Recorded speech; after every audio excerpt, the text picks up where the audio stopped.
नमस्कार मंडळी. आज मुद्दामूनच काहीतरी सांगण्यासाठी कथेच्या अगोदर हा छोटासा ऑडिओ टाकतेय. सगळ्यात आधी माझ्या कथा आणि कादंबरीवर आपण खूप सारं प्रेम केलं त्याबद्दल खूप खूप थँक्यू. म्हणूनच आता माझी जबाबदारी आणखीन वाढली आहे असं मी समजते. आपलं हे कथास्तू चॅनल अपग्रेड करावं यासाठी आता मी सदैव प्रयत्नशील राहणार आहे. एडिटिंग, थंबनेल, कथांचे आणखीन वेगवेगळे विषय हाताळणे असो आणि 2 महिन्यातून किमान एक कादंबरी असे काही उपक्रम पद्धतशीरपणे राबवण्याचा माझा विचार आहे. सुरुवात थंबनेलपासून केलेलीच आहे. काल मी एक फ्रेश पिक्चर असलेली थंबनेल टाकली आणि माझी अपेक्षा होती की त्यामुळे चॅनलवरचे व्ह्यूज आणखीन वाढतील. पण अगदी उलट झालं. गेल्या 2.5-3 वर्षात जितके मिळाले नसतील तितके कमी व्ह्यूज त्या कथेला आले. खरं तर कथा चांगली होती, तरी हे असं का झालं त्याचं खूप आश्चर्य वाटलं. म्हणून मी माझं अॅनालिटिक्स चेक केलं. तेव्हा कळलं की माझ्या कथा 60% आपले सबस्क्रायबर्स ऐकतात, पण 40% श्रोते असे आहेत की जे रोजच्या रोज अगदी रेग्युलरली कथा ऐकतायत, पण त्यांनी अजूनही सबस्क्राईब केलेलं नाही. म्हणून थंबनेलमध्ये जो बदल केला तो माझ्याच चॅनलचा आहे हे कदाचित त्यांना लक्षात आलं नसावं. त्यामुळे कालच्या कथेला फारच कमी व्ह्यूज आले. चॅनल ग्रो होण्यासाठी माझ्या परीने मी पूर्ण प्रयत्न करते आणि जे टार्गेट मी या वर्षात ठरवलं आहे ते मला मिळवायचंच आहे. पण तुमच्या सहकार्याशिवाय आणि सपोर्टशिवाय ते मुळीच शक्य नाही. माझी तुम्हा सगळ्यांना एक रिक्वेस्ट आहे की कथा, कादंबरी आणि माझं लिखाण सादरीकरण आवडत असेल तर कृपया चॅनलला सबस्क्राईब करा आणि निदान चॅनल सगळ्यांपर्यंत पोहोचेस्तोवर आवर्जून कमेंट, लाईक आणि हाईप करत चला. चॅनलचं आणि अर्थात माझं यश हे वन साइडेड नाही. तुमच्याशिवाय मला तिथे पोहोचताच येणार नाही. तेव्हा चॅनलमध्ये झालेले बदल, विशेष करून थंबनेलमध्ये चित्र स्वरूपात आलेले बदल लक्षात घ्या. रोज दुपारी 12:30 वाजता कथा चॅनलवर येते. कथा न चुकता ऐकत जा आणि प्लीज त्याच्यावर कमेंट करत चला. नोटिफिकेशन मिळवण्यासाठी चॅनलला सबस्क्राईब करा. आता फार वेळ घेत नाही, कथेला सुरुवात करू. उत्तीर्ण. लेखन आणि सादरीकरण मंजिरी कारेकर. शेखर, माझ्या विनंतीला मान देऊन आमच्या शैक्षणिक संस्थेत आपले योगदान द्यायचं तू ठरवलं त्याबद्दल मी खरंच खूप आभारी आहे तुझा. पाटील म्हणाले. त्यात आभार काय सर. ज्ञानदान हे सगळ्यात मोठं पुण्यकर्म समजतो मी. मग ते शहरात राहून करणं असो किंवा एखाद्या गावात. तुमचा फोन आला तेव्हाच ठरवलं की आपण इथे यायचं. खरं तर माझी बायको तयार नव्हती. कदाचित गावी कसं राहणार, मुलांच्या शिक्षणाचं काय होणार याची काळजी तिला सतावत होती. पण मी तिला समजावलं, शिक्षणापेक्षाही मनावर होणारे संस्कार मोठे असतात. मग ते शहरात राहणं असो किंवा गावी. माझं ध्येय कार्य मला माहीत आहे. अगदी शेवटच्या श्वासापर्यंत तरुण पिढीला घडवत राहायचंय मला. शेखर म्हणाला तसे पाटील हसले. पण हे काम एवढं सोपं नाही शेखर. इथे तुला अनेक कसोट्यांवर उतरावं लागेल.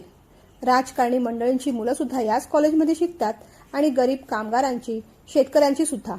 दोघांचा हात धरूनच पुढे जावं लागेल तुला. पाटलांनी सल्ला दिला तसा शेखर हसला. बरं, आता तुझा फार वेळ घेत नाही मी. तुझ्या खुर्चीवर तू स्थानापन्न हो असं म्हणून त्यांनी प्रिन्सिपल पदाचा कार्यभार शेखरवर सोपवला आणि पाटील बाहेर पडले. पाटील गेले तसं क्षणभर शेखर विचार करत राहिला. आपल्या आयुष्याचा प्रवास केवढा मोठा आहे. एक उडाणटप्पू मुलगा ते एक आदर्श शिक्षक या पदापर्यंतचा. हा प्रवास, हे यश माझ्या एकट्याचं नाही.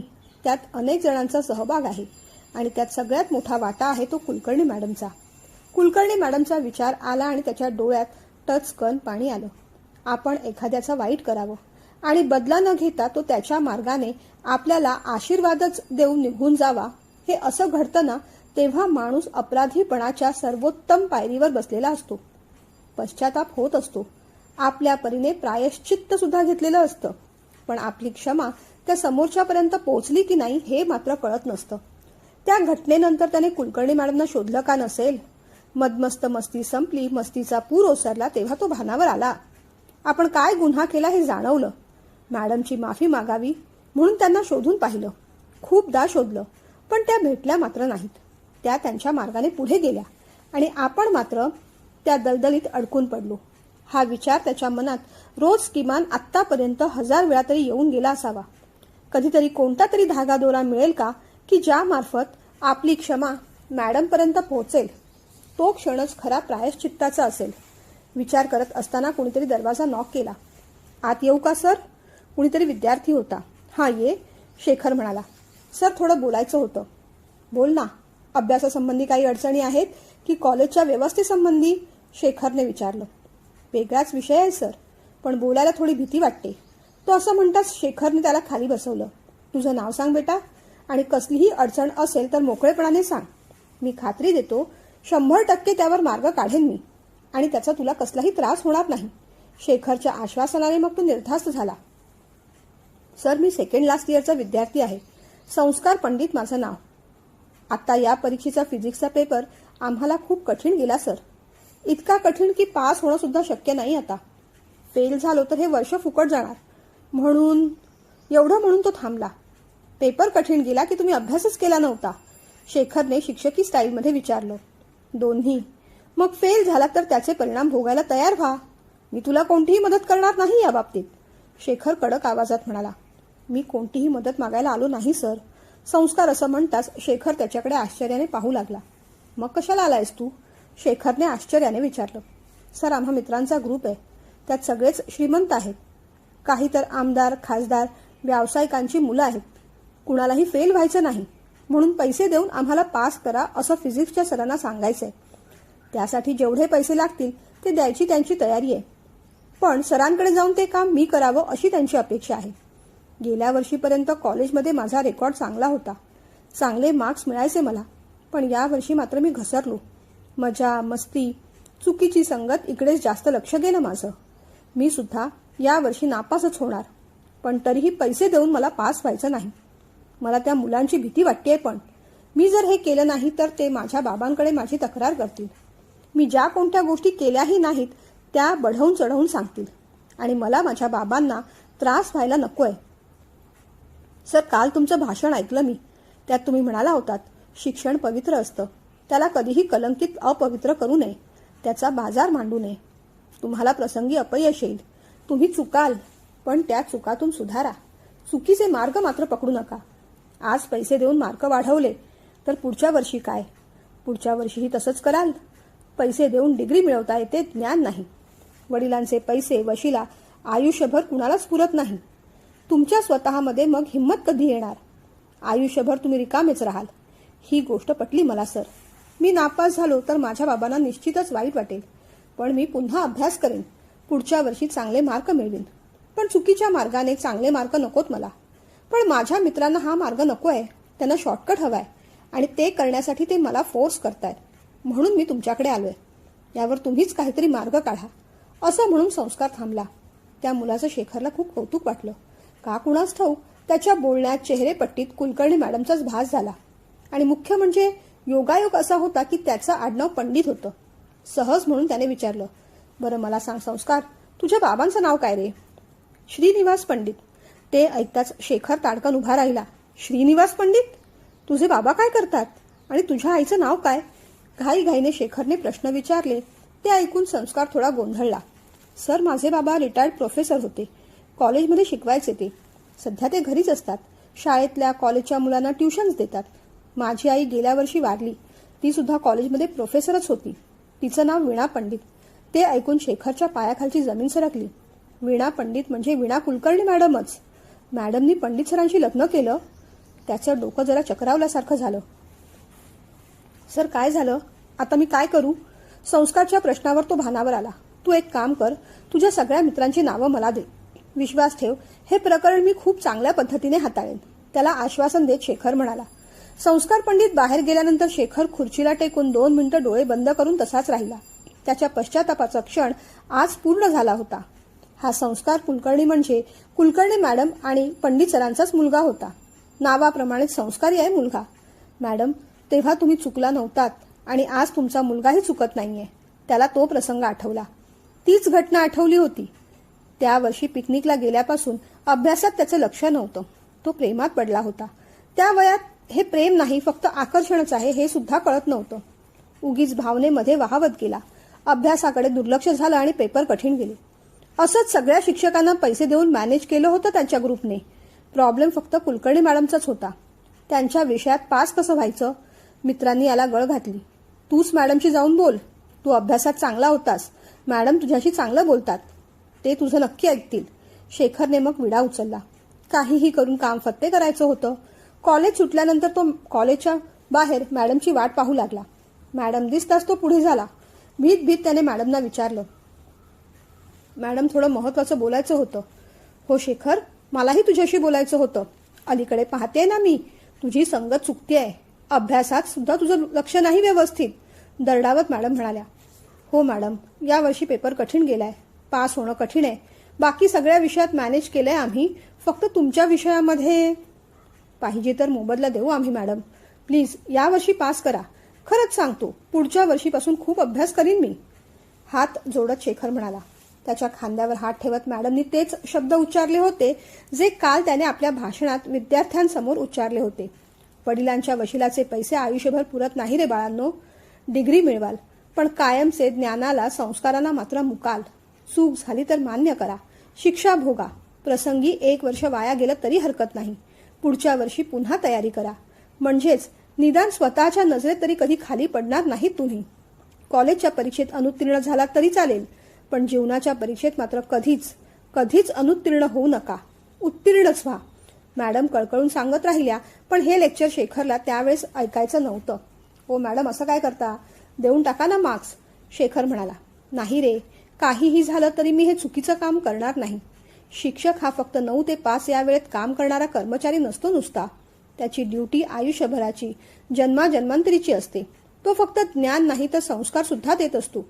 काहीही झालं तरी मी शिक्षकी पेशाशी प्रतारणा करणार नाही. त्यामुळे हा विषय इथेच थांबव. मॅडम पुढे जाणार तोच शेखर म्हणाला, मग माझ्याकडे दुसरा मार्ग आहे मॅडम. पिकनिक नंतर तुमचे आणि पंडित सरांचे तुमच्या खांद्यावर हात टाकलेले फोटो आहेत माझ्याकडे. अजून तुमचं लग्न झालेलं नाही आणि पंडित सरांचं लग्न झालंय तरीही तुम्ही इतकं घाणेरडं तू आयुष्यात पहिल्यांदा आणि शेवटचं बोलला होता, ज्याची त्याला आजपर्यंत लाज वाटत होती. शेखर, तू ब्लॅकमेल करतोयस मला? अरे हे असलं वागणं बरं नव्हे. ज्या गोष्टी आपल्याला माहीत नाहीत त्या आपल्या चष्म्याने पाहणं आणि आपल्या फायद्यासाठी त्या गोष्टींचा वापर करणं ही गोष्ट नीतिमत्तेला धरून नाही रे. पण तरीही तुला जे करायचे ते खुशाल कर तू. तुझ्या अशा वागण्याला मी घाबरत नाही. तुझ्या धमक्यांना मी भीक घालणार नाही आणि काहीही झालं तरी चुकीच्या पद्धतीने मी तुझे मार्क वाढवून देणार नाही. शेखरचा इगो डिवसला गेला, पण त्याला खात्री होती की मॅडम नक्कीच त्याला पास करतील.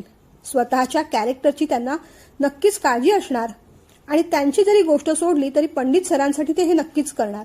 त्याच वेळेस एक अजून गोष्ट घडली, ती अशी की पंडित सरांची बदली झाली आणि ते दुसऱ्या गावी गेले. पंडित सर तर या प्रकरणातून निसटले. त्यामुळे आता आपलं कॅरेक्टर वाचवण्यासाठी मॅडम सगळ्यांना नक्कीच पास करणार असं शेखरला वाटलं. पण तसं काही घडलं नाही. मॅडमनी खरोखरच त्यांच्या चुकीच्या मागणीला भीक घातली नव्हती आणि तो आणि त्याचे मित्र त्या विषयात फेल झाले. त्याला धक्का बसला. खरं तर केटी वगैरे मिळवून तो पुढच्या वर्गात जाऊ शकला असता, पण त्याने सगळं इगोवर घेतलं. ते फोटो त्याने व त्याच्या मित्रांनी कॉलेजचं कॅन्टीन, वॉशरूम जिथे जिथे शक्य आहे तिथे तिथे लावून टाकले. मॅडमची खूप बदनामी झाली. हे सगळं कुणी केलं याची चौकशी सुद्धा झाली, पण याचे मित्र व्यावसायिक उद्योजकांची मुलं असल्यामुळे नाव कळून सुद्धा प्रिन्सिपल सरांनी मोठी ऍक्शन घेतलीच नाही, म्हणजे ऍक्शनच घेतली नाही. आणि मग वीणा कुलकर्णी मॅडमना रेझिग्नेशन द्यायला लागलं.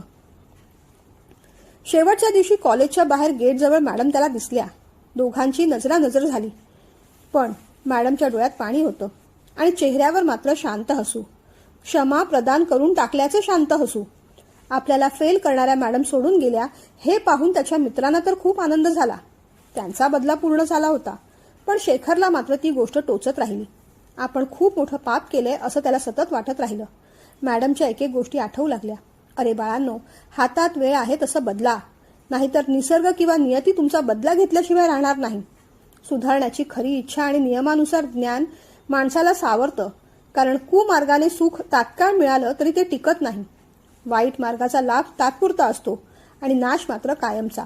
सगळ्या गोष्टी त्याच्या डोक्यात भिरभिरू लागल्या. प्रसंगी बदनामी सहन केली मॅडमनी, पण त्यांच्या शिक्षकी पेशाशी, संस्कारांशी प्रतारणा केली नाही. तो खूप रडला. 4 दिवस कॉलेजला गेला नाही. मॅडमचा पत्ता कुणाला विचारावा हे सुद्धा कळत नव्हतं. त्याला मॅडमची माफी मागायची होती. त्यांच्या पायावर डोकं ठेवायचं होतं, पण कुठे शोधायचं मॅडमना? त्या क्षणी त्याने बदलायचं ठरवलं. अभ्यासात लक्ष केंद्रित केलं. एकीकडे मॅडमचा शोध चालूच राहिला. तेव्हा कळलं मॅडम त्यांचं राहतं घर सोडून दुसरीकडे गेले आहेत. आता तर भेटण्याची शक्यता पूर्ण मावळली. पुढे हेही कळलं की पंडित सर आणि त्यांच्या पत्नीचा डिवोर्स झाला. त्यांच्या पत्नीचं म्हणे बाहेर कुठेतरी अफेअर होतं आणि त्यानेच पंडित सर खचले होते. वीणा मॅडमनी त्यांना सावरायला मदत केली, आधार दिला. त्या दोघांमध्ये मैत्री झाली. पण या सगळ्याच बातम्या उडउडत्या होत्या. नक्की काही कळत नव्हतं. त्यानंतर शेखर शिकला, पुढे गेला. आपण केलेल्या कृत्याची टोचणी आयुष्यभर मनाला मात्र कायम लागून राहिली. पुढे त्याला कुलकर्णी मॅडम कधी भेटल्याच नाहीत. त्यांची क्षमा मागायची राहूनच गेली. पण आज मात्र संस्कार, त्यांचा मुलगा अशा पद्धतीने समोर उभा आला होता. कधी एकेकाळी त्याने मॅडमची परीक्षा घेऊ पाहिली होती आणि आज संस्कार त्याची परीक्षा घेऊ पाहत होता. उत्तीर्ण होणं जरुरी होतं. शेखरने समोरची लिस्ट पाहिली. त्या सगळ्या मुलांना केबिनमध्ये बोलावून घेतलं. त्यांचा अरेरावीपणा त्याला दिसला. खरोखरच खासदार, आमदार, मोठ्या उद्योजकांची मुलंही. पण संस्कार मात्र शून्य. पण आता हा प्रश्न मार्गी कसा लावायचा? पाटील म्हणतात तसं समतोल कसा साधायचा? या मुलांना नापास केलं तर कॉलेजवर यांचा रोष राहणार. कॉलेज बंद करायला सुद्धा हे लोक मागे पुढे पाहणार नाहीत. आपलं तर सोडा, पण बाकी मुलांचंही ह्यात नुकसान होणार. आणि आपण यांच्या मागणीला बळी पडलो तर आपण सपशेल नापास होणार, अनुत्तीर्ण होणार. एक अनुत्तीर्ण शिक्षक. सर प्लीज आम्हाला पास करून टाका. खरं तर आम्हाला तुमच्याकडे यायचंच नव्हतं. तुम्हाला ही सगळी गोष्ट कोणी सांगितली? कुणीतरी एकाने विचारलं. अरे बाळा, त्याने काय फरक पडतोय? मुद्दा असा आहे की मी तुम्हाला पास केलं तरी तुम्ही पास होणार नाहीत. कारण मुळात तुमची तेवढी लायकी नाही. लायकी वाढवणं, प्रयत्न करणं हे तुमचं काम. ते सोडून फुकटचा शॉर्टकट पकडू नका. एक लक्षात घ्या, एक वेळ मी ही नोकरी सोडेन, पण तुम्हाला पास करणार नाही. माझ्या जागी दुसरं कोणीही येईपर्यंत तुमचं वर्ष मात्र वाया गेलेलं असेल. शिवाय जाता जाता युनिव्हर्सिटीमध्ये मी तुमची केस मांडून तुमची तक्रार करेन. त्याने तुमची आणि तुमच्या पालकांचीच जास्त बदनामी होईल. माझं होईल ते नुकसान होईलच, ते मी सहन करेन. पण तुमचं होणारं नुकसान सहन करायची तुमच्यात ताकद आहे का? तो प्रश्न ऐकताच मुलं मग गोंधळात पडली. पण सर आम्हाला नापास नाही व्हायचंय, चुकलं आमचं. कुणीतरी दुसरं म्हणाला. अरे मग पास होण्याचा प्रयत्न करू. हे बघा, मी तुम्हाला एक ऑप्शन देतो. तुम्हाला अभ्यास करण्यासाठी 1 आठवडा दिला जाईल. तुमची आणि तुमच्यासोबत फेल होणाऱ्या सगळ्या विद्यार्थ्यांची पुन्हा एकदा रिटेस्ट घेऊ. त्यात जर तुम्ही पास झालात तर तुम्ही पास व्हाल. नापास झाला तर मात्र तुम्हाला कोणी काही मदत करू शकणार नाही. 1 आठवडा तुम्ही जोमाने अभ्यास करा. तुमचे जे काही डाऊट्स असतील त्या शिक्षकांना विचारा. मला विचारा. आम्ही सर्वतोपरी मदत करायला तयार आहोत तुम्हाला. बोला, यावर तुमचं काय म्हणणं आहे? शेखरने त्याचा ऑप्शन देऊन टाकला. सगळ्यांनी एकमेकांकडे पाहिलं. दुसरा काही पर्याय नव्हताच त्यांच्याकडे. निदान हा तरी पास होण्याचा एक मार्ग त्यांना दिसत होता. ठीक आहे सर, पण सरांना सांगा ना पेपर थोडा सोपा काढायला. कुणीतरी म्हणालं तसं शेखरला हसू आलं. बरं सांगतो. 1 आठवडा मुलांनी अभ्यास केला आणि थोड्याफार फरकाने सगळेच जण पास झाले. मुलं कॉलेजच्या परीक्षेत उत्तीर्ण झाली आणि शेखर मात्र जीवनाच्या परीक्षेत अनुत्तीर्ण होण्यापासून वाचला. पण आज हे सगळं पाहायला मॅडम या जगात नव्हत्या. संस्कारांची जी मशाल त्यांनी पेटवली होती ती त्यांच्या मोठेपणाने दुसऱ्या पिढीकडे त्यांनी सुपूर्त केली होती आणि दुसऱ्या पिढीने आता तिसऱ्या पिढीकडे. कारणं काहीही असली किंवा कितीही मोठा धोका असला तरीही संस्कार आणि शिक्षणाशी प्रतारणा झाली नव्हती. तेव्हाही आणि आताही एक सूर्य मावळत होता, दुसरा उगवत होता. उगवत्या पिढीच्या पावलांसमक्ष आजच्या युगातील सूर्याच्या किरणांना संस्कारमय करून